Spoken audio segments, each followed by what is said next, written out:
Bonjour amis taureaux, j'espère que vous allez bien. Je suis très heureuse de vous retrouver aujourd'hui dans cette vidéo. On va regarder un petit peu vos énergies pour la semaine à venir. Si à un moment donné je me mouche, je vous demande de m'excuser. Je pense que je débute un petit rhume. Je sais que c'est pas très agréable à l'écoute, mais bon voilà quoi.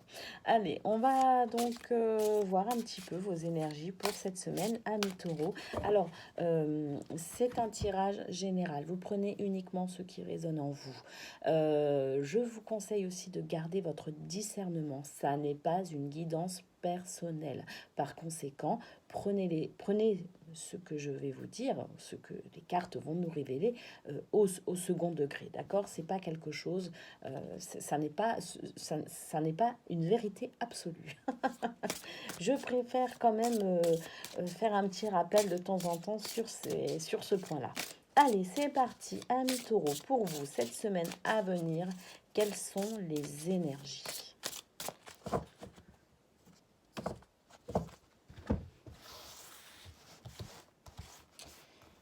Allez, on commence tout de suite avec la carte du voyage. En carte centrale, le voyage. On a faire un deuil. On a l'ambivalence. On a l'idéalisation. On a la réjouissance. Tout pas mal. On a la culpabilité. On a l'abondance. On a se libérer. Et on a la résilience. Donc pour vous, taureau, ça va être une semaine un petit peu pas forcément évidente, hein, malgré quelques moments de joie, je pense, hein, et la possibilité d'aller vers quelque chose de plutôt sympa quand même. Hein. Mais c'est vrai que pour arriver à ce résultat-là, vous allez devoir passer par des moments un petit peu difficiles pour vous cette semaine. Allez, on y va. On y va, qu'est-ce qu'on a? Eh bien, en carte centrale, on a la carte du voyage qui annonce peut-être des séparations. Ça peut être des séparations physiques, ça peut être des séparations émotionnelles, ça peut être des départs, hein, d'accord? Ça peut être, je sais pas pourquoi, j'ai l'impression que ça s'en va et ça revient, j'ai envie de dire presque, d'accord? Comme si il y avait je sais pas, j'ai l'impression qu'il y a une certaine instabilité pour vous en ce moment, les taureaux, dans votre vie. Alors, c'est peut-être pas vous qui êtes instable, hein, c'est peut-être votre entourage, hein, je ne sais pas. En tout cas, voilà, cette carte du voyage qui indique aussi peut-être, pas seulement par rapport à votre entourage, mais simplement le fait que vous aussi, vous allez peut-être devoir partir un petit peu en voyage intérieur, pour savoir réellement qui vous êtes, ce que vous ressentez et pourquoi vous vivez telle ou telle situation également. Pourquoi je dis ça? Parce qu'on a la carte au-dessus qui est le fait de faire un deuil. D'accord? Alors un deuil de quoi? Eh bien, à vous de l'adapter à ce que vous vivez. Ça peut être le deuil d'une situation passée, ça peut être le deuil de quelque chose, un cycle qui se termine, quelque chose qui se termine, quelque chose que vous pensiez peut-être pour toujours, et puis vous vous rendez compte que, eh bien non, il y a peut-être une fin. En tout cas, si ce n'est pas une fin définitive, vous êtes à un tournant peut-être aussi de votre vie dans ce que vous vivez. Donc il y a cette notion aussi finalement de dire au revoir au passé pour peut-être avancer. Effectivement, on a la carte de l'ambivalence qui nous dit que vous êtes vraiment partagé entre le fait de vous dire, bon, ben, je vais quand même avancer, je vais quand même progresser, évoluer malgré la situation telle qu'elle est. C'est quelque chose de douloureux, c'est quelque chose qui peut-être me fait de la peine, mais pour autant, voilà, je vais avancer. Et puis, cette envie de vous accrocher au passé, d'accord, cette envie de dire non, mais en fait, ça peut pas être fini, ça peut pas se terminer comme ça peut pas être comme ça. Donc, en fait, je vais juste attendre que le temps passe et puis les choses se remettront dans l'ordre. Vous voyez, il y a cette ambivalence entre l'envie d'accepter que un cycle se termine et l'envie de vous raccrocher quand même à... on a d'ailleurs la carte de l'idéalisation ici qui nous dit que justement, voilà, vous avez envie de croire que finalement, non, le cycle n'est peut-être pas terminé et j'ai juste à attendre un petit peu que les choses se tassent et puis tout rentrera dans l'ordre. Eh bien, vous êtes dans l'idéalisation. En n'acceptant pas la fin de ce cycle, en n'acceptant pas la fin de la situation, hein. Alors, adaptez-le à ce que vous vivez. Ça peut être, je sais pas, une histoire d'amour, ça peut être au niveau professionnel. Vous sentez que vous arrivez au bout de ce que vous pouvez dans ce domaine-là et puis vous allez être amené peut-être à changer. Ça peut être... la région dans laquelle vous vivez, où vous sentez que bon, bah, vibratoirement, je ne corresponds plus à cet environnement et je dois quitter pour aller vers autre chose. D'accord. Donc, à vous de voir la fin du cycle qui vous concerne, d'accord. En tout cas, faites attention à l'idéalisation. Faites attention au fait que peut-être vous vous raccrochez à quelque chose qui n'existe plus. D'accord. Faites attention de ne pas vivre dans l'illusion par rapport à cette situation. Soyez pleinement conscient en fait de la situation telle qu'elle est. Bien sûr, l'idéalisation, c'est quelque chose aussi qui permet de tenir le coup en quelque sorte. C'est quelque chose qui permet aussi de créer ce que l'on veut par la pensée, d'accord. Mais il faut aussi être dans l'acceptation du fait qu'un cycle peut aussi se terminer. On a ensuite la carte des réjouissances qui nous dit tout simplement que si vous acceptez peut-être aussi le fait de regarder la situation telle qu'elle est, si vous acceptez ce voyage, hein, qu'il soit physique ou intérieur, dans les méandres finalement de ce que vous ressentez, eh bien vous allez vers cette réjouissance. Vous avez cette capacité à vivre quelque chose de beau, hein.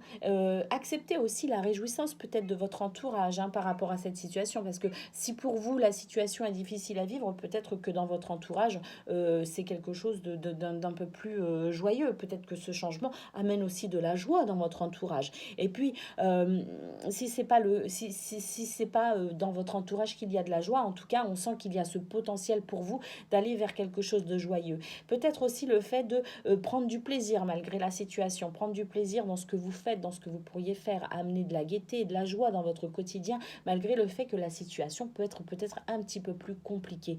Et on vous dit de faire ça sans culpabiliser, d'accord. On a cette carte de la culpabilité qui vient vous dire en fait que oui, il y a des moments où vous allez peut-être pouvoir vous réjouir, vous allez peut-être pouvoir vous amuser un peu, vous allez pouvoir apporter un petit peu de légèreté à votre quotidien, mais vous allez toujours, avec cette carte de l'ambivalence, vous allez peut-être de temps en temps retomber dans un sentiment de culpabilité, peut-être aussi qu'on pourrait vous culpabiliser par rapport à la situation, qu'on pourrait vous montrer du doigt en vous disant oui, mais aussi c'est peut-être un peu de ta faute, parce que si, parce que ça. Donc on voit quand même qu'il y a cette ambivalence. Il y a vraiment ce truc de bon, bah j'avance et puis je recule, d'accord. Mais on vous dit de ne pas culpabiliser, on vous dit d'accepter la situation telle qu'elle est. Pourquoi? Parce qu'on a la carte de l'abondance, cette carte de l'abondance qui vous promet en fait de récolter les fruits de vos efforts, d'accord.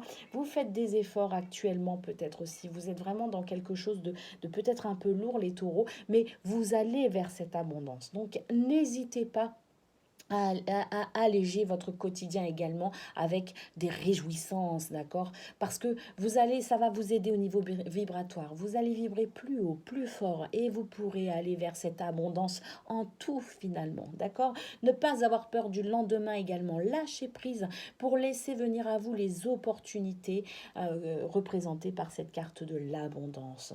On a ensuite la carte se libérer, se libérer. Et se libérer de quoi? Ben, c'est tout simplement se libérer peut-être de la culpabilité, se libérer de l'ambivalence, se libérer de l'idéalisation, être dans un lâcher-prise, une acceptation et une résilience totale de la situation, le fait d'accepter que peut-être un cycle se termine et que peut-être qu'il est bel et bien terminé, ça peut être ça aussi. En tout cas, effectivement, je vous parlais de résilience, on a la carte de la résilience qui dit que vous pouvez malgré tout avancer, malgré les difficultés, malgré le fait que peut-être pour certains, vous devez faire le deuil d'une situation et que ça n'est pas évident pour vous. Et bien, en allégeant votre quotidien, en vous débarrassant de la culpabilité, en allant dans la réjouissance, dans l'allégresse, en vibrant plus haut, plus fort, vous allez vers cette abondance. Libérez-vous de toutes vos entraves et allez avancer tranquillement, sereinement, dans un esprit de résilience. La résilience qui, je le rappelle, n'est pas la fatalité de la situation, mais le fait de composer et de continuer à avancer avec la nouvelle configuration de votre vie. Voilà, et de qui vous êtes également. Voilà ce qu'on peut dire pour vous, les taureaux, pour cette semaine à venir.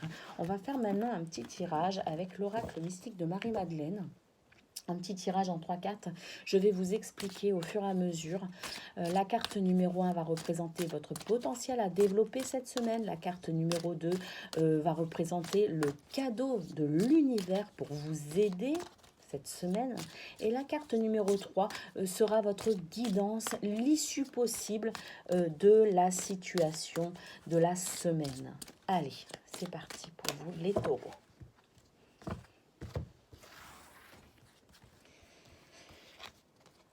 Alors là, c'est le potentiel, ce que vous devez développer donc sur cette semaine. Nous avons la carte de la rose qui vous parle de créativité. Exprimez-vous grâce à la créativité. Vous ajoutez de la beauté à la vie. Ça, c'est ce que vous devez développer. C'est le potentiel qui sommeille en vous. Je vous répète, exprimez-vous grâce à la créativité. Vous ajoutez de la beauté à la vie. Maintenant, la carte numéro 2, c'est-à-dire le cadeau de l'univers, ce que l'univers va vous offrir pour vous aider cette semaine. On a l'union sacrée. Vous êtes connecté dans la toute-puissance de l'amour. Cette union sacrée qui, alors, peut vous parler effectivement de couple. Si vous êtes en couple, vous pouvez aussi tirer votre force dans cet amour de couple, d'accord? Mais ça peut aussi représenter l'amour pour vous-même. Vous apportez de l'amour, vous apportez de la bienveillance et de la douceur sur cette semaine.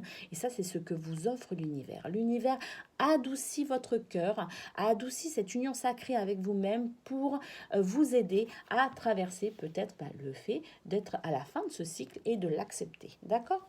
On a quoi ensuite? La carte numéro 3 qui va représenter la guidance pour vous cette semaine. On vous parle de rencontre. Une rencontre ou un événement inattendu arrive dans votre vie. Donc ça, c'est vraiment super. Voilà, le fait d'accepter la fin d'une situation, la fin d'un cycle, le fait d'accepter que les choses changent et bougent pour vous, le fait d'exprimer, de vous exprimer grâce à la créativité, le fait de vous reconnecter à vous-même, à votre toute puissance de l'amour, vous permettra une rencontre ou un événement inattendu dans votre vie.